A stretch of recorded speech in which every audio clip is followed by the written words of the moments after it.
you how to start just by saying your name first. Okay, my name is Bob Bush.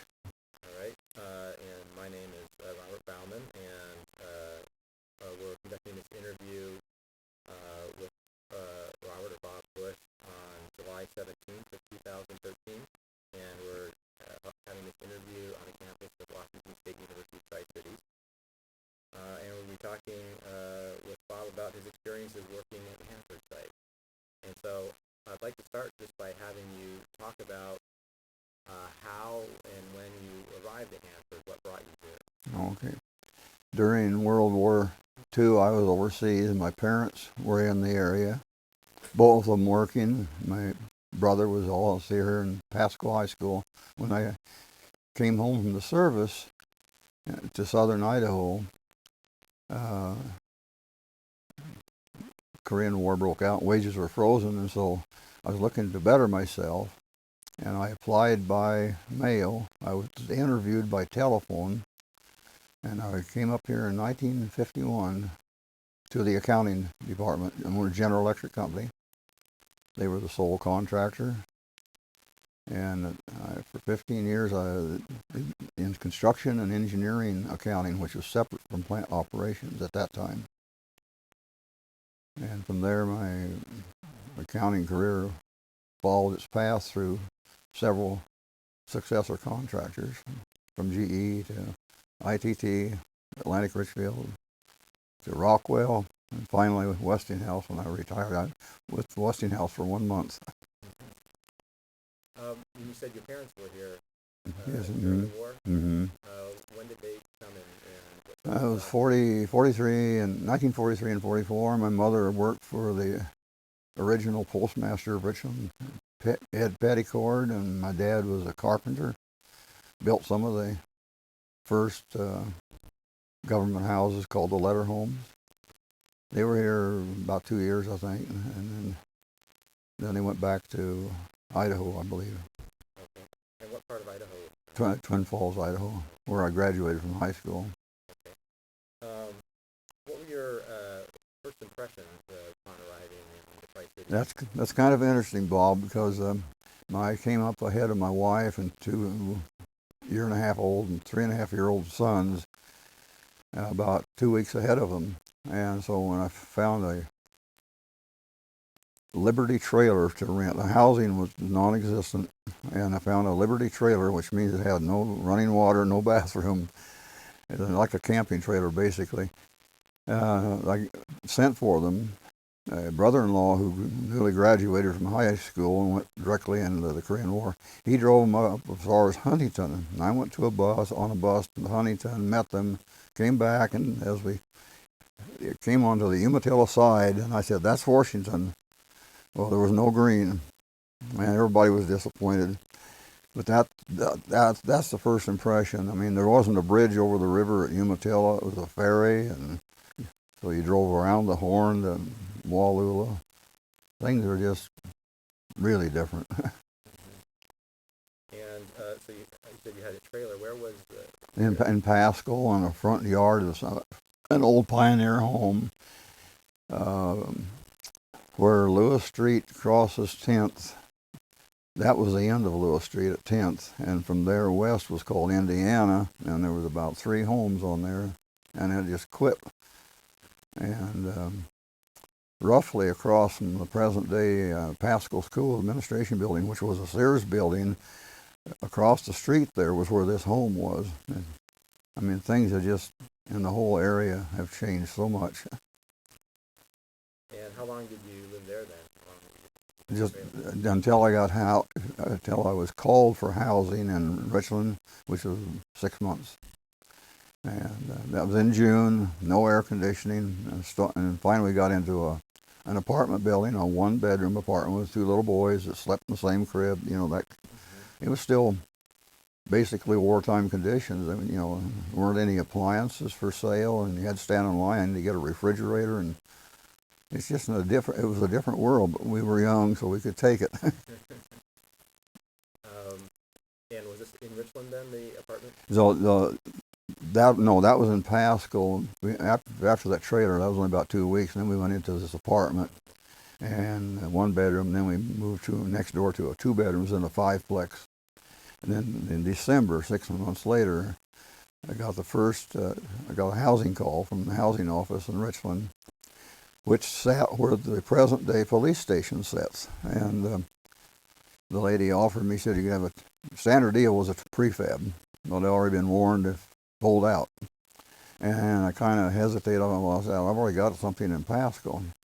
Well, she said, I could let you have a brand new apartment. Well, that apartment was brand new, was so clean. My wife, who was very fastidious, she didn't even have to clean cupboards. And the apartments have now been torn down by Cadillac for that newest building. And in fact, this morning I just went by and took a picture of Gripple Street, which is vacated. And so it was quite a pleasant move to come out of a trailer into a non-air conditioned cinder block building apartment into a nice brand new apartment with air conditioning, full basement, and close to work. And at that time my office was downtown in the so-called 700 area, which is basically where the federal building is, and from where the Bank of America was the police station, and that's Knight Street, I believe. From there north to Swift, and from Jadwin west to Stevens, where the dairy or the Tasty Freeze was. That was the 700 area confines, and probably about 22 buildings in there. And the original thing prior to computers, everything was manual bookkeeping or accounting with ledgers, and they came out with a McBee KeySort cards, and it was called electronic data processing. It was spaghetti wire with holes and boards, that type of thing. That building had to be a special airlock building, and that's the Spencer Kinney building beside the Giza building. That building is built especially to house equipment. And they just went from there. And then I moved around my office, and after 15 years I went into what they call operations.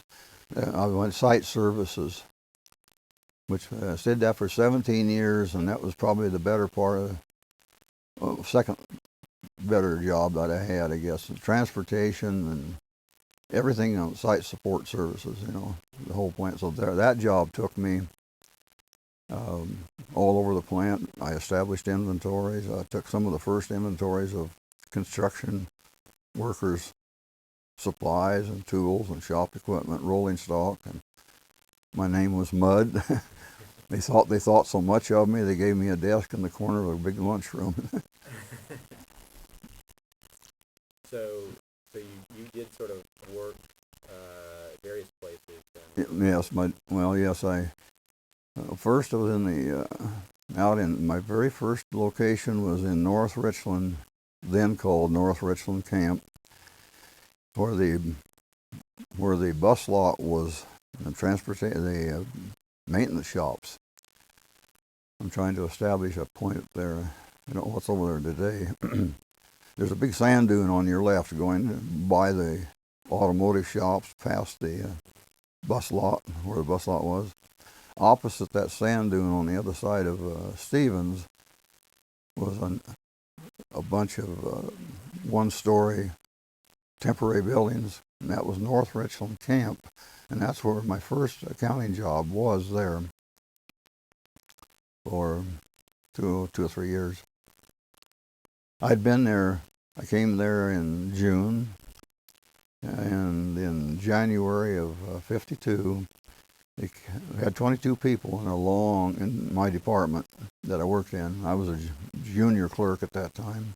Took me 4 years to get onto the management roles, but I did. But anyhow, in that room, they came in there 6 months later, after I'd only been here 6 months, said, AEC, predecessor to DOA, AEC has taken over more management, more responsibility, so we're going to be laying off a lot of people. And I'd only been here 6 months.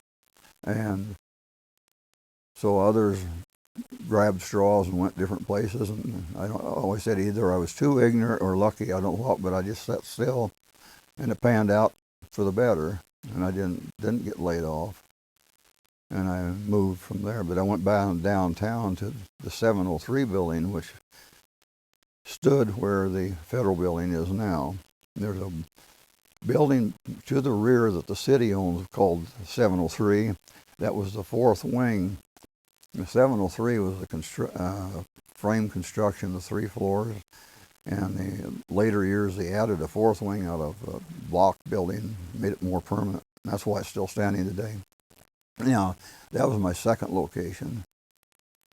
And then I got on the management role in 55, which meant I went exempt and no more pay for overtime. And I went out to White Bluffs town site, and that's where the Minor Construction was located. Minor Construction is the construction people that are especially trained in SWP, radiological construction work, as opposed to run-of-the-mill construction. And they're the ones that had never had any accounting at all for any equipment, supplies, materials, or otherwise. And that's where I had the lunchroom office experience. It so happened that I wrote an inventory procedure and established that first inventory during a strike. We had to cut government-owned toolboxes, but still the workers thought they were private, and we had to cut locks in order to take the inventory. Then we feared for our lives when they came back, but pretty rough days sometimes. What time frame would that have been when you were out? And that was 1955 to 56, a couple of years there, and then another person took over from there, and I went into budgeting at that point, from accounting to budgeting. And I did that for until 1963, and then I moved out to the so-called bus lot, which it was, 105 buses and all that. And I was out there for 17 pleasant years, budgeting, billing rate, because we were the supplier of all plant services, so we had billing rates to the reactors and the separations and the fuel prep and whoever AEC, everybody. We billed them just as if we were like plumbing shops, you know. And that I enjoyed. That was probably my most productive period. And from similar work to that, I moved over. Moved down to the field. I was around when the federal building was built, but we didn't get into it. That was built in '69. I didn't get down there until 1980. I was down there a couple of years. And then they moved us out to Hanford Square, where Battelle Boulevard intersection is. And I was there, I retired from that location in 1977. My wife and I retired the same week. So I've been retired 26 years now, the end of this month. Was your wife working at the Hanford site as well? Or? She worked after the kids were growing, like most stay-at-home moms do. She stayed until the daughter was of age, and then she went to work for a credit union, which was a government credit union, which was merged later on with GISA. But that was an interesting job. They worked 2 hours a day, 3 days a week, because it was all hand done, and no mechanization. And then she got a job offer from the department in the central stores and purchasing department. She worked there 8 years. And in 1986, income tax law changed a lot of things for all of us. Effective in 1987, meant that partial vesting was, IRS has to rule on all the things like that. And that meant that if you had 10 years to vest your pensions, that once you passed the 50% point, whatever the vesting period is, then you were that partially vested. So she had 8 years out of 10, and she got 80%. But she'd only worked 8 years, so it wasn't a very large accumulation.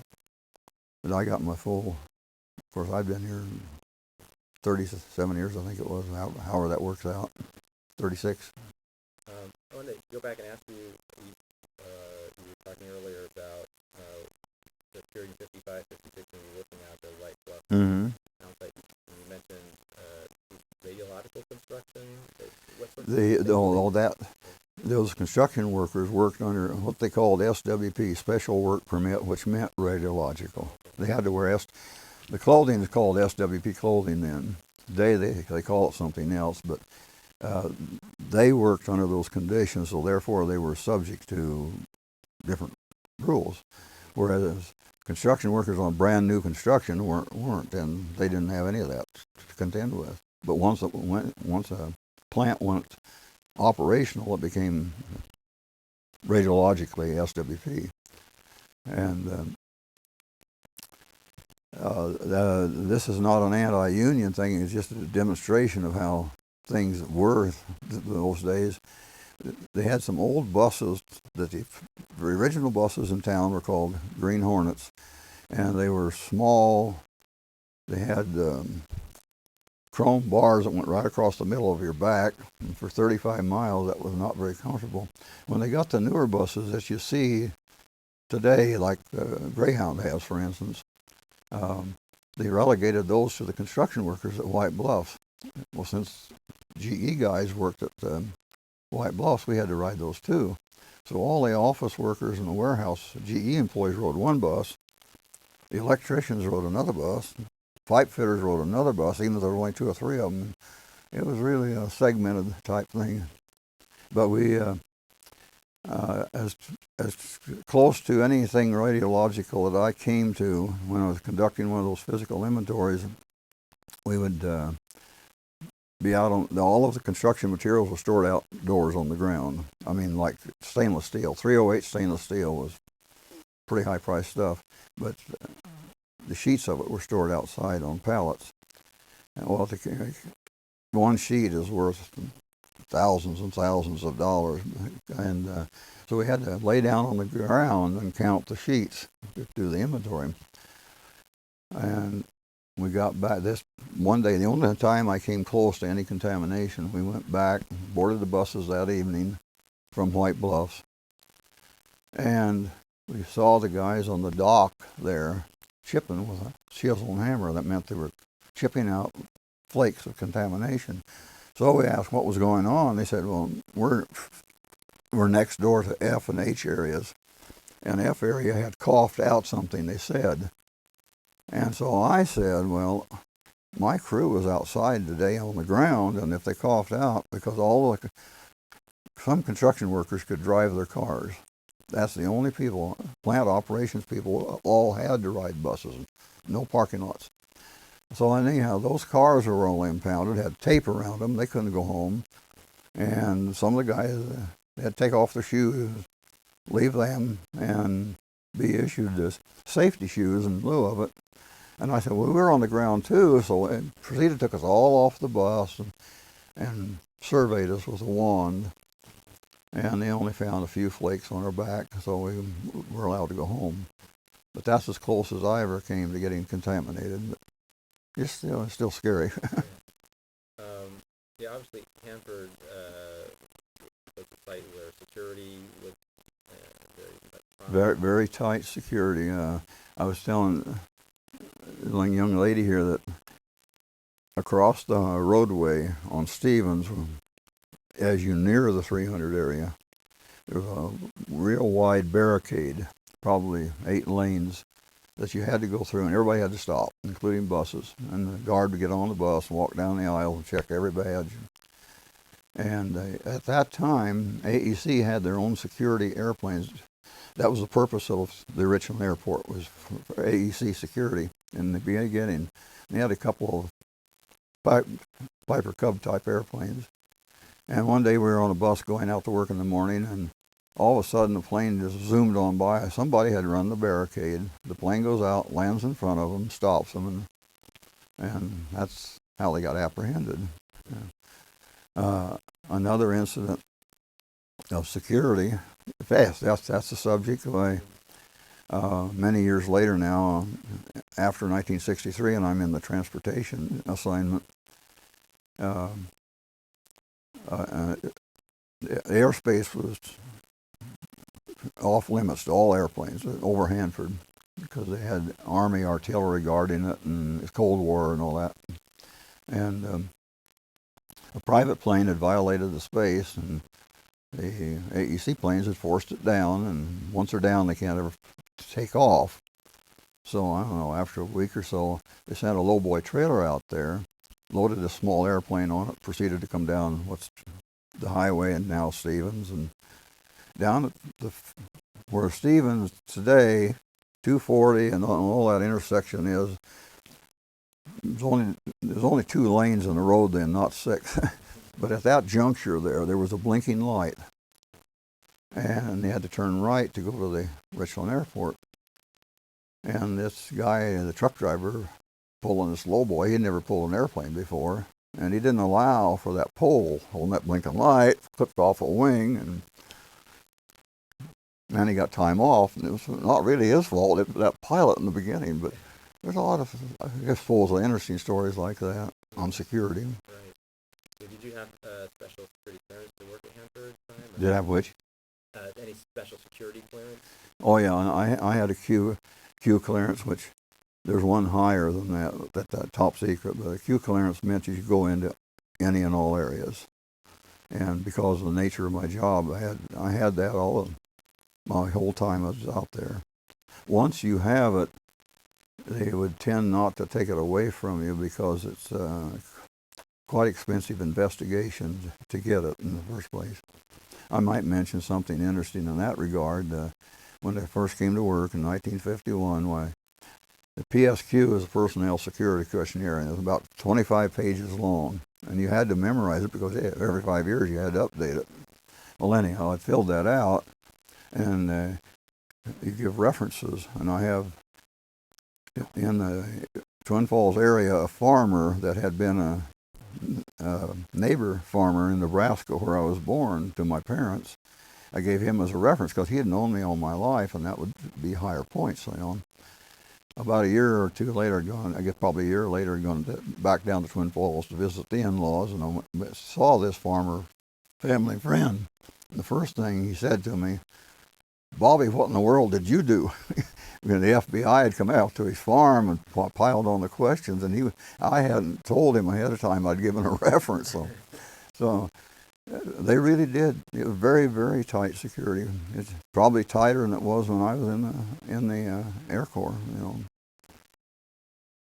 mentioned riding bus out to work. Yeah, everybody rode except those few construction workers in that minor construction area. They were permitted their cars. I don't know why, but no one else drove cars on the plant. Everybody rode on the bus. The bus fare was, of course, it was subsidized. It was a plant operation like anything else is. To make the liability insurance legal, they charged a nickel each way on the bus, which later on got changed to like $1 or something, but many of the years we'd ride the bus 30, 35, or 40 miles to work for a nickel, Just the nickel just to make it legal. But from those old green buses, they came up with some, I forget what they're called. They were more like Greyhound buses. And then in 1963, the year I went out to the transportation, they bought a fleet of flexibles. And that's a FLX, there's no E in it. That's the same kind of flat nose bus that the bus lines use today. And they were coaches, not buses. And they had a storage underneath. And so we had quite a suggestion system on the plant.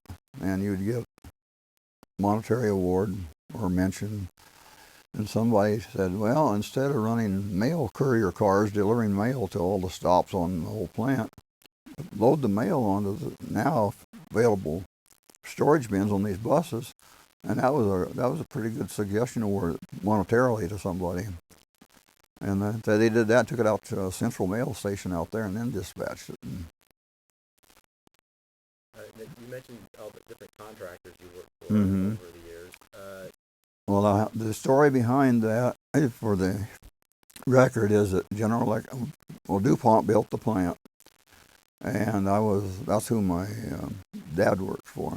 And GE came in '46, I believe, and they were here until the group I was in. They phased out in groups, and I was the last group to go out. Excuse me, in 1960.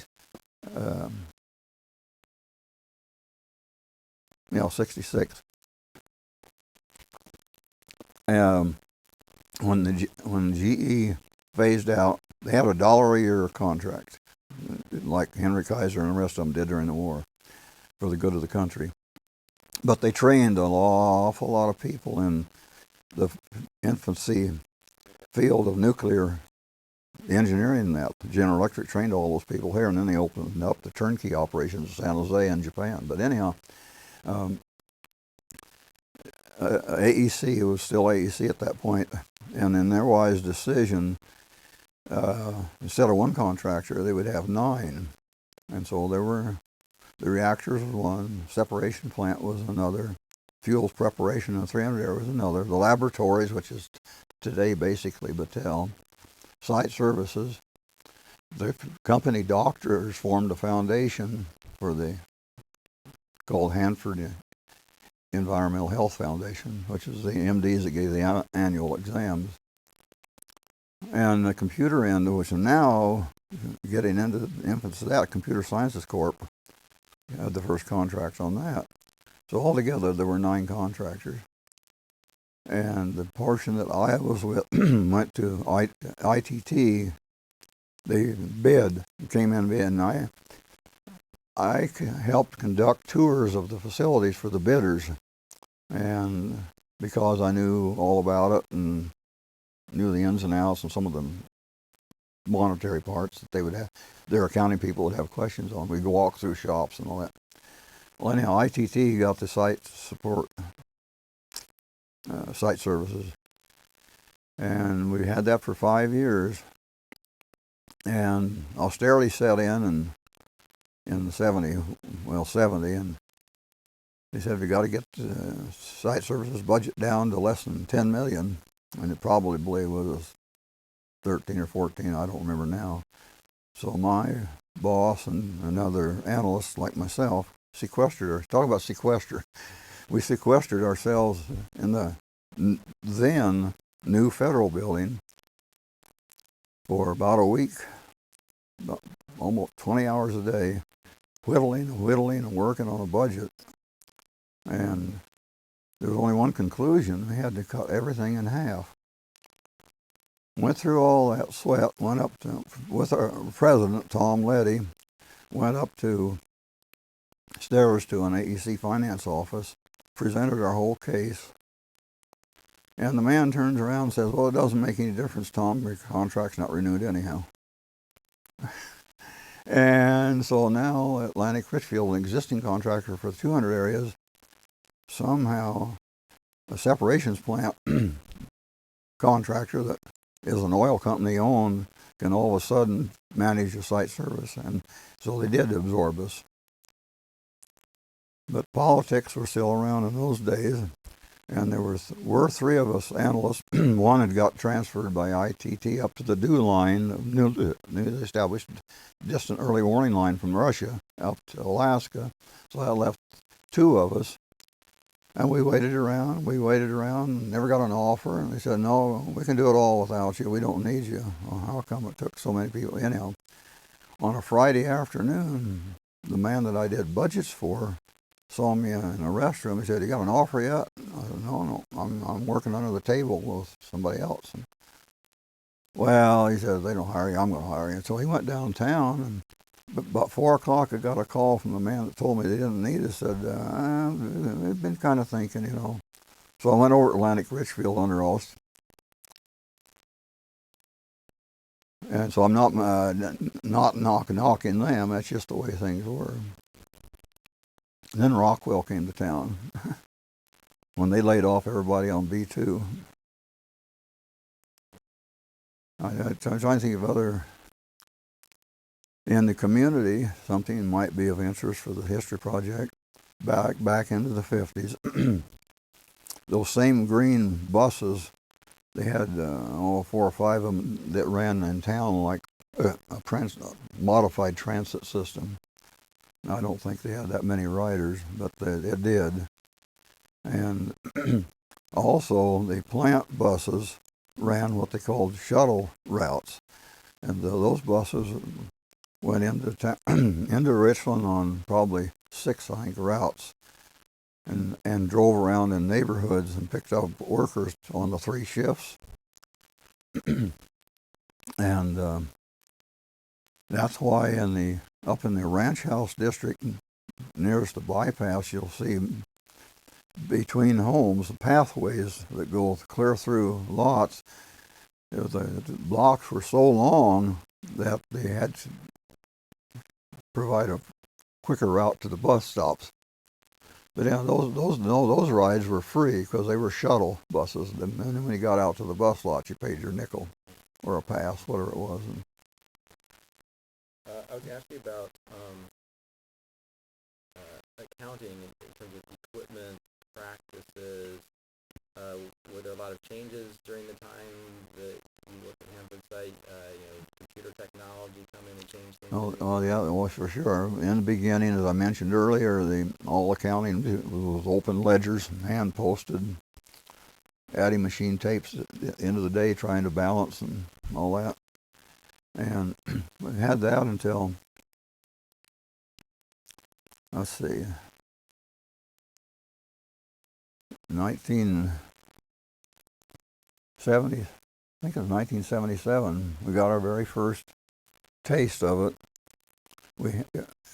Every other desk in a group of about 20 people in cost accounting that I was in. There's cost accounting, general accounting, so on, property management. But anyhow, we had about 20 people. Every other desk had a monitor. Well, they referred to them as a computer, but they were just a monitor. And down at the end of our building was one printer, and everything was on floppy disk. Every program was on a floppy disk. Nothing was built in because it was just the infancy. The big computers were down in the federal building in the sub-basement below the basement, especially built for that. But back to our office, across the hall from us, we had 2 small computers that are, to me, they're about the size of portable sewing machines. And I can't even remember the names of them because they don't exist today, but they were the computer locally. So we wanted to run our work order system. We would phone down to the guy down at the other end of the building, insert the floppy disk from the work order system, and wait. Well, like I've got somebody's inventory, you have to wait. Because there's only one place to load up down there. So finally he would put the floppy disk in, and then he'd run it, which meant it'd run through it and print. But then he'd have to say, now print it, and we got one printer for the whole building. And so it's pretty interesting. Whereas today I've got a laptop that I can virtually do everything with. But we graduated from hand-posted ledgers right into computers. We didn't have anything in between. But all of the reports that came out on referred to as IBM runs because everything was IBM. It was on paper that's about 18 inches wide with all these little perf marks on it to feed it. And you could get one report, and it would be about that thick. And it was not that much information, but it's just so much printing. So it's kind of even hard to remember after 26 years how antiquated that is compared to today, But prior to that, it wasn't even the PCs. That's what they called everything a PC, or it's PC compatible. Because prior to that, the only electronic data processing nickname was spaghetti wire. It was I'm not very conversant in it, but it was some kind of a board that had a bunch of holes in it. They put wires in it, and that went to certain things that, but all it did was sort things. It didn't actually calculate. I wanted to ask you a little bit more about the community of Richland. What was that like in the 1950s? I know it was a government In the town. Yeah, I guess I didn't cover that area. They everything, all housings were owned by the government. We rented them. My wife and I and family, we came after the days of free everything, when the coal was free and all the furnaces were coal fed. Some people will convert them later on to oil, but anyhow, they were coal burning. So the coal was, however you got the coal, whether it was government days or or you bought the coal from the coal yard, which is down at the end of what's now Wellsian Way. There was a coal yard where that lumber yard is, and that's why those railroad tracks that are abandoned run down there. That's where the coal cars came in. And I can add something a little bit later about coal cars in the plant. But anyhow, we rented from the government. For example, that brand new apartment that I mentioned, moving into first, was a 2-bedroom, full basement, steam heated, because I'll digress a little bit. All the downtown 700 area, including the Catholic Church, the Central Church, the hospital, all 700 area, including those new apartments, and all downtown shopping area were steam heated by a steam plant, which was located where the back door of the post office is today, in that small parking lot. And that one plant furnished steam for everything. Well, back to this new apartment, the steam pipes ran through this full basement, and our kids played. There wasn't any yards there. It was just apartments, and they would play in the basement because they were quite small. But they can remember today that they pop and pop in those steam pipes. And the rent for that 2-bedroom apartment was higher than any other house in town. It was $77 a month. And the reason it was $77 instead of $70 was because it included $7 for electricity. Nobody had electricity meters yet, even in that new place. So when they did put in electricity meters in all homes later, which had to be during that time, the 6 months of the year we were there, which is December 51 to December 52, sometime in that period of time they put the meters in.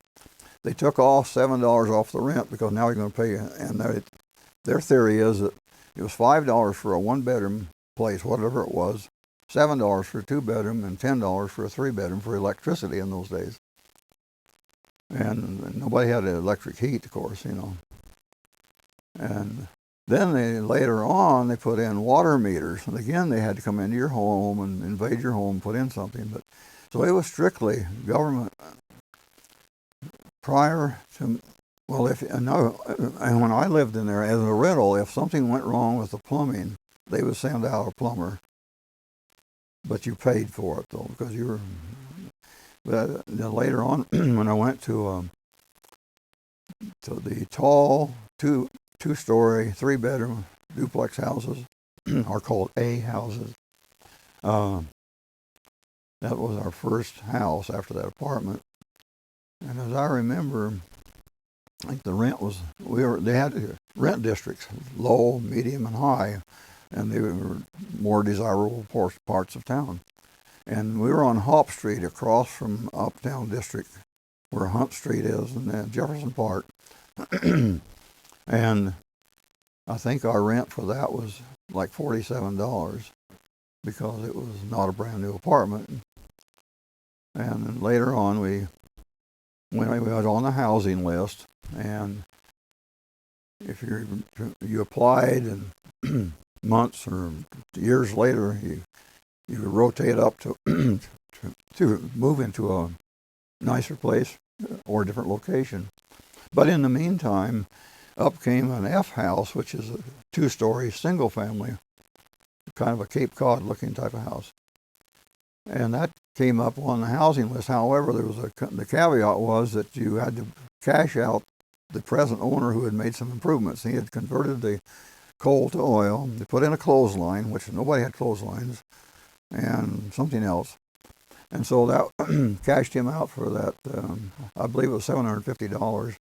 And if I do that, I could have it. So we did. We lived in that place for 19 years. Our daughter grew up there and got married out of that home, and that's the only home she ever knew.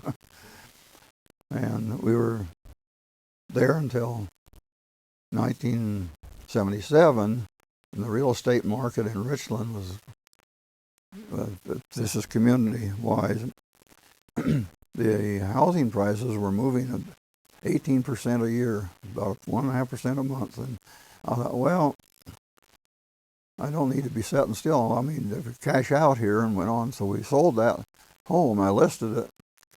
Called her. My father was very ill. We were going to Spokane. I listed it. The man came by, looked it up. What were you asking? I said, oh, about 17. He shook his head, and I said, too high? And he said, no, 27,000. Just to show you how bad things were. And so it sold right away. What are you going to do now? And I said, well, I always wanted to try a mobile home. Well, I know a Jewel. And those days, real estate men did not sell mobile homes. But this couple had bought their first house from him or something. And it was somebody that was retiring out of the post office, wanted to go back to Montana. No, never smoked in it, never had any pets in it, and no kids. And it was Cadillac of mobile homes. So we was there 2 years. But that was long enough that we moved into the house that I'm still in. I'm widowed now for 5 years. And the house we're in now, we've lived in that longer than in any other place. But the community just has changed so drastically. South Richland, people say today they live in South Richland. We lived in South Richland, which was south of the downtown shopping district to the Yakima Bridge. That was South Richland. What is now South Richland out there was the Kennewick Highlands. So it depends on who you're talking to today. Do you remember any special community events, parades, any of those sorts of things during the 50s and 60s? Community events? Yeah. Yeah. Back in when GE days, they had Atomic Frontier Days, and they were a big thing. And some had beauty queens in it, rode in the float and all that. down at the excuse me,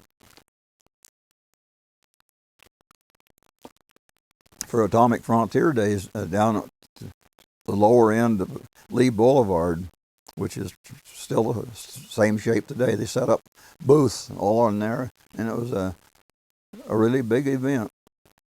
And before we had the hydro races even, and people look back fondly on that. Talking about community again, my mother, I said, worked for the post office, which it stood on the corner of Knight Street where it touches George Washington Way. There's some kind of a lawyer office building there got today, and the old post office is the Knights of Columbus building on the bypass highway. But she would have to take the mail and go over to where the Red Lion Motel is today, sat the Desert Inn, a frame building, winged out, basically same, and that was referred to as a transient quarters. And that was for upper management that were going through, and it wasn't a public motel per se. But she'd have mail for these bigwigs over there, so she would have to go over there and have a badge to even go in the front door of that Desert Inn. Talking about badges, something humorous on that. We didn't wear things around our neck in the beginning because it was like a little pocket-sized billfold, a little black deal that had your badge in it. And in every building you went into, you just pulled it out, flashed it to the guard. And well, it usually was a lady security employee. There were guards in the building, but the person on the desk was a security clerk. And but you just automatically, you'd open it, you could like that, and fly and put it back in your pocket. I mean, every building you went into, downtown, 700 area, that first building I've referred to. So one day I went into a restaurant and I just did that automatically because it was just so automatic.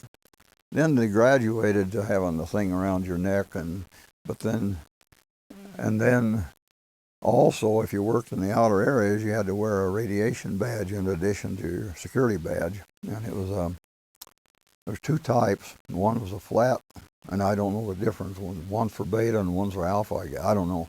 And one of them was a pencil shaped, and that's what they called it. And the other one was a flat badge, which was carried in something around your neck. And in all the years I worked and the places I described, laying on the ground when it happened and all that, my REMs, they call it, I never accumulated in my working life to be in a danger. I had some, of course. Everybody does in the background, but I never accumulated to a danger point. There were people, some smart aleck people, that would take their badge and hold it over a source at work so they could get some time off. Because if you got, what was the phrase? And if they got contaminated, they put them on a beefsteak diet. And they stayed home, and they come every day and took a urine sample and all that stuff. But they had a life O'Reilly. Well, so that was why but the guys that got canned that did that, but they would purposely expose their pencil, and so they could stay home. So did all employees have those either? Only those that worked in reactor and separations areas, I mentioned these departments. Actually, the first department is Fuel Preparations Department, the FPD, and that was to say the 300 area. Most of the buildings have now been torn down, that you don't even see them there. But the north half, roughly, was Fuels Preparation Department, headed for the reactors. And they took uranium and encapsulated it in cans, like can of peas, in just so many words. And the south half of that was the 300 area was a laboratory area, the predecessor of Battelle. And so the fuel was prepared there, and it was machined and canned and sent as nicknamed slugs to the reactors. And the reactors loaded it into all those little tubes. And then from the reactors, they come out the backside and cooling ponds and all that, and transported in casks to the 200 areas, which are separations. And the reactor area on the face side was not that dangerous, The 200 areas only work on what they call the canyons, Purex and Dradox and those kind of buildings. Those cells are very, very hot. So, but you had to be measured no matter where you were. One of our site services was a decontamination laundry called the laundry. And all clothing, I mentioned before, SWP. Well, SWP, radiological exposure employees, wore whites. Carpenters and truck drivers and all that didn't work around reactors wore blues. And so they were sorted. And we had different billing rates for that laundry because the blues only had to be laundered and dried, whereas the others had to be laundered, dried, and decontaminated, checked, separate washing machines. And then workers in the beginning wore World War II style gas masks for air supply before they invented a moon type suit. But they wore gas masks, and the mask would come back to this mask station, which was part of the laundry, and they took the masks, and they take away the cartridge, they put the mask in dishwasher machines, in racks. That's how they would wash them. And then they would give them a new filter, and package them up, sanitize them, and package them up in like medical supplies would be. And I can't think of any other unusual operation out there like that, but... I've changed the gears just a little bit. President Kennedy visited the site in 1963. Yeah, 1963, yeah. I was wondering... When they did that, they let all the schools out, and for the first time, non-workers were allowed to go in cars out there. It was a grand traffic jam, but it was quite a deal. And he landed his Air Force plane up at Moses Lake, Larson Air Base at Moses, Refreda, whichever you want to call it, and then helicoptered. And of course, like it is today, there were 3 or 4 helicopters, and they don't know which one he's on, all that bit. And here everyone is gathered out the end reactor area, which is a dual-purpose reactor. They captured the heat from the reactor, put it through a pipe, through a fence to the predecessor to Energy Northwest, which was called Whoops. And for this is a big deal. It's a dual-purpose reactor. And N stood for new reactor, really cool. Anyhow, he comes in and they got a lowboy trailer they fixed up down in the shops where I worked, my office was. And they had built a podium just precisely for the president with his emblem and the whole bit. So I was privy to get to see some things like that. But anyhow, that was the stage, and it was a long lowboy, so it accommodated all the senators and all the local Sam Volpentest, the guy credited with Hammer, those type of people. Glenn Lee from the Tri-City Herald, you name it, So the helicopter comes in, busts dust over everybody. But anyhow, my wife and kids and all schools were brought out there, and I don't know how many thousand people were out there in the desert. And you could see President Kennedy, and he got up on the stage, and we get close enough you could get pictures. Which then that same year in November he got assassinated. So that was a busy year. Do you remember any other special events with dignitaries like that, or other? Well, I go way back to World War II, and I wasn't here, but I have a family connection on it. All over the United States, they had war bond drives for various reasons. Help build a ship, build an airplane. And so the one here that happened here is not the only one.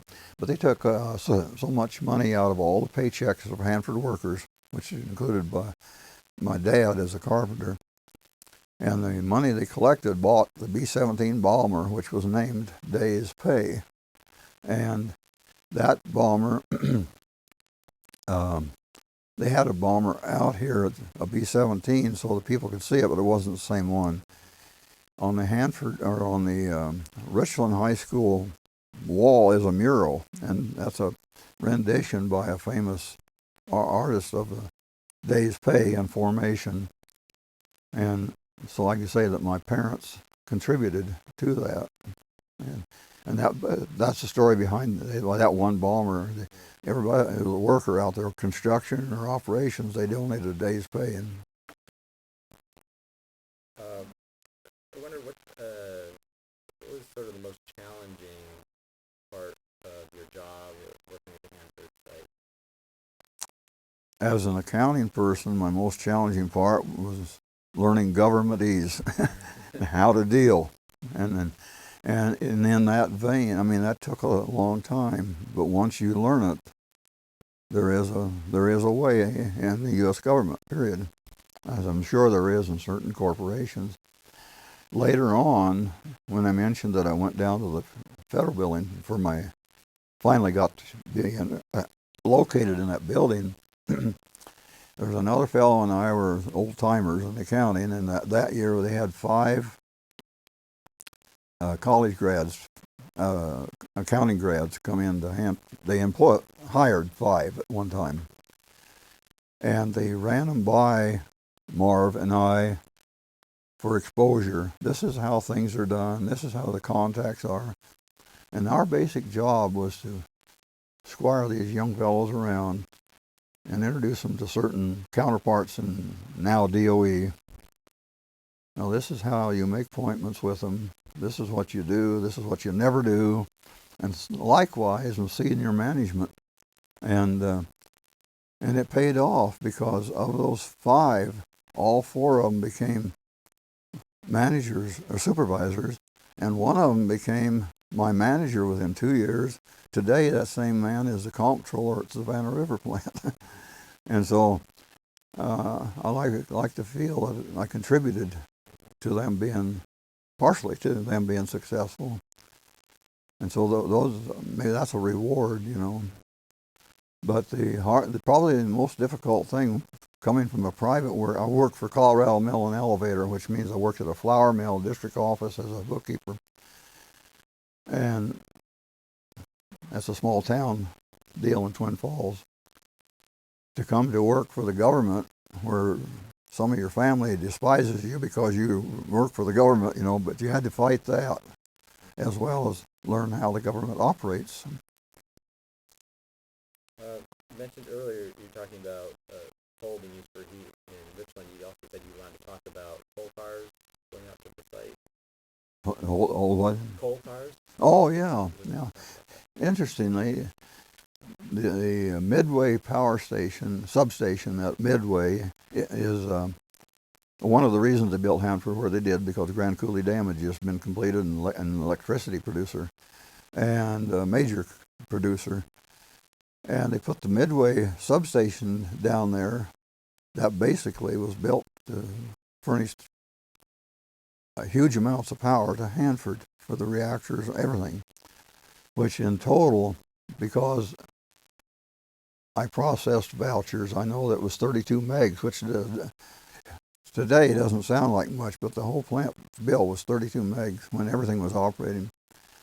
But if the power were interrupted, they had to have backup. So every area had huge diesel-powered, like water pumps. If you pump the water from the river, instead of electrically, they had to be able to pump it because it was critical. Because all the water for the whole plant was taken in intake water plants near the reactors along the river. The 200 area water is piped to them in a huge line as raw water until it gets to their place. And the backup is these coal-fired steam plants, is what I was trying to say. They got about 30-some cars of coal a day rolled through Richland past the cemetery. In the beginning, the railroad came down from the north, from Vantage area, down along the Columbia River. There's a railroad bridge across the river around Beverly, I think it is. And it came down to below the 100B reactor area. That's where the line ended. And then the plant had its own railroad, incidentally. It had a 285-mile-long rail line, high line and low line. Then they built, in 1950, the year before I came, they built the line that we see today that comes from Columbia Center into Richland by the cemetery, and it ends at the old bus lot area where that railroad car rebuilding outfit is now. There is a roundhouse that it's rectangular in shape. And but those 30 cars of coal a day came in here to supply, because those plants were operated. They actually operated the steam plants. They didn't start them up from cold. They just ran constantly. I wonder if you could provide sort of an overall assessment of how Hanford was as a place to work, what it was like as a place to work.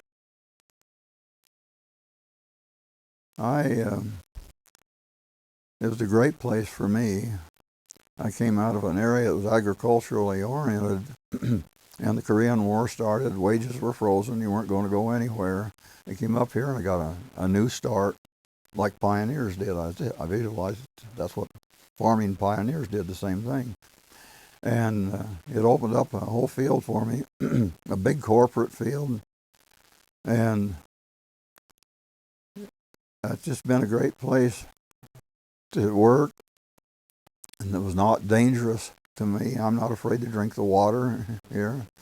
I'm asked by a nephew in Hermiston constantly, how do you drink the water? And I said, well, it comes out of the river. How can it come out of the river and that plume's out there, There's so many false stories around here. But working at Hanford, I think by and large, almost all employees would tell you the same thing. It was a great place to work. The pay was decent. Maybe didn't get rich, but it was decent. It's a nice area to live in. when we came back in the 50s or in the 40s and before that even, of course, shopping was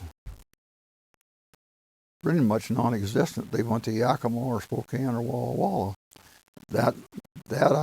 We didn't experience that too much by 1951, because by that time the Uptown Shopping District was built, and there was a men's store, and there was 4 women's stores, and because GE was the prime contractor, there was a appliance dealer that handled GE-Hot Point appliances. We got employee discounts when we worked for GE. We also got 10% gasoline discount when we worked for Atlantic Richfield, Hanford. But we just grew with the times, and it's just such an entirely different area now than it was. Just the world is different too. Is there anything that I haven't asked you about, or anything you'd like to talk about that we haven't talked about yet?